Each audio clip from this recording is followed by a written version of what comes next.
வணக்கம், என் பேர் பரணி பாஸ்கர் சம்பத். நான் சார்னகி பேஸ் ஹாஸ்பிட்டல் நிப்ளமத் ஐசியூல நர்ஸாக வேலை செய்கிறேன். இன்றைக்கி நம்ம பல்ஸ் ஆக்சிமீட்டரை எப்படி யூஸ் பண்ணுறது அப்படின்னு பார்ப்போம். முதலாவது பல்ஸ் ஆக்சிமீட்டர் என்ன அப்படின்னா, யாராச்சும் ஹாஸ்பிட்டல் போயிருந்தீங்கன்னா பார்த்துருப்பீங்க, விரலை வச்சு செக் பண்ணுவாங்க. அது என்னென்னா அதனோட லைட்டர், அதாவது போர்ட்டபிள் வெர்ஷன் தான் இந்த சின்ன பல்ஸ் ஆக்சிமீட்டர். இதில் வந்து நம்ம ரத்தத்தில் இருக்கிற ஆக்சிஜன் பர்சன்டேஜ் லெவல் எவ்வளோ இருக்குது அப்படின்னு பார்க்கலாம். அதுக்கு யூஸ் ஆகும். அது கூடவே பல்ஸ் ரேட், அதாவது ஹார்ட் ரேட் எவ்வளோ இருக்குது அப்படின்னா செக் பண்ணிக்கலாம். ஸோ நம்ம எப்படி யூஸ் பண்ணுறது அப்படின்னு பார்ப்போம். இந்த பல்ஸ் ஆக்சிமீட்டர் எடுத்து உடனே பேட்டரி போட்டதுக்கப்புறம் நீங்கள் விரல வச்சிங்கன்னா இந்த பிளாக் பட்டன் நீங்கள் ப்ரெஸ் பண்ணிங்கன்னா, இங்கே இருக்கிற பிளாக் பட்டன் டிஸ்பிளே காட்டும், நல்ல எல்இடி டிஸ்பிளே. இதில் வந்து SpO2 அப்புறம் PR அப்படின்னு காட்டும். SpO2ன்றது வந்து சேச்சுரேஷன், ஆக்சிஜன் சேச்சுரேஷன் சொல்லுவோம். PR அப்படின்றது வந்து பல்ஸ் ரேட், அதாவது ஹார்ட் ரேட் காட்டும். ஆக்சிஜன் SpO2 நார்மல் ரேஞ்ச் வந்து 95லேருந்து 100 வரைக்கும். பல்ஸ் ரேட் வந்து 72, 10 அதிகமாகவும் குறைவாகவும் இருந்தாலும் பிரச்சனை இல்லை. ஸோ இது அக்யூரேட் ரீடிங். இந்த ரீடிங் கிடைக்கிறதுக்கு என்னெல்லாம் பண்ணணும் அப்படின்றத பற்றி பார்ப்போம். முதலாவது நீங்கள் வந்து இதை யூஸ் பண்ணுறதுக்கு முன்னாடி ஒரு 5 நிமிஷம் ஒரு இடத்துல உட்கார்றது ரொம்ப நல்லது. அப்போ நமக்கு அக்யூரேட் ரீடிங் கிடைக்கும். 5 நிமிஷம் ரெஸ்ட் எடுத்து ஒரு இடத்துல உட்காந்ததுக்கப்புறம் நீங்கள் விரலை வச்சிங்கன்னா, இந்த யூஸ் பண்ணுற இந்த விரல் வந்து ஒரு இடத்துல வைக்கிறது நல்லது.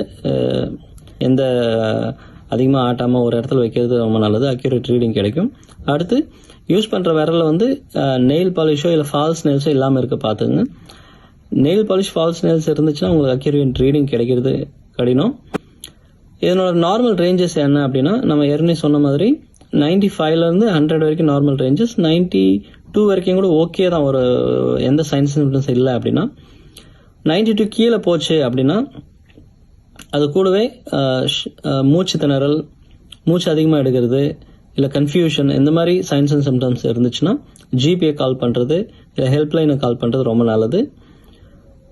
இவ்வளோ தான் பல்ஸ் ஆக்சிமீட்டர் யூஸ் பண்ணுறது. யூஸ் பண்ணதுக்கப்புறம் இதை வந்து ரொம்ப அதிக நேரமும் யூஸ் பண்ண வேண்டிய அவசியம் இல்லை. ஒரு நிமிஷம் அப்படி யூஸ் பண்ணாலே போதும். இது கூடவே வந்து நீங்கள் கனெக்ட் பண்ணதுக்கப்புறம் நீங்கள் பார்த்தீங்கன்னா ஒரு ரீடிங் வந்து ஒரே ரீடிங் இருக்காது, மாறும். உதாரணத்துக்கு 95, 96, 97 அப்படின்னு மாறுறதுக்கு வாய்ப்பு இருக்குது. இது எது அக்யூரேட் ரீடிங் அப்படின்னா, எந்த ஒரு ரீடிங், இப்போ உதாரணத்துக்கு 96னா 96 ஒரு 5 செகண்ட்ஸ் வரைக்கும் அது நின்றுச்சுன்னா அதுதான் அக்யூரேட் ரீடிங். எந்த ஒரு ரீடிங் 5 செகண்ட்ஸ் வரைக்கும் நிற்கிதோ அதுதான் அக்யூரேட் ரீடிங்.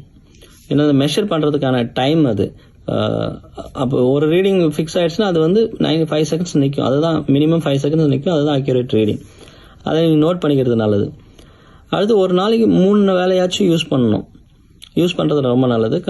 காலையில், மதியம், சாயந்தரம் அப்படின்னு. இப்போ இன்றைக்கி யூஸ் பண்ண அதே நேரம் நாளைக்கு யூஸ் பண்ணி அது எவ்வளோ இருக்குது, ஏதாவது டிஃப்ரென்ஸ் இருக்கா அப்படின்னு செக் பண்ணி அதை எழுதி வச்சுக்கிறது ரொம்ப நல்லது. நாளைக்கு ஜிபிக்கிட்டே வேறு டாக்டர்கிட்ட யார்ட்டாவது பேசும்போது அதை ரெஃபரன்ஸாக யூஸ் பண்ணுறது வந்து ஈஸியாக இருக்கும். இவ்வளோ தான் பல்ஸ் ஆக்சிமீட்டர் யூஸ் பண்ணுறது.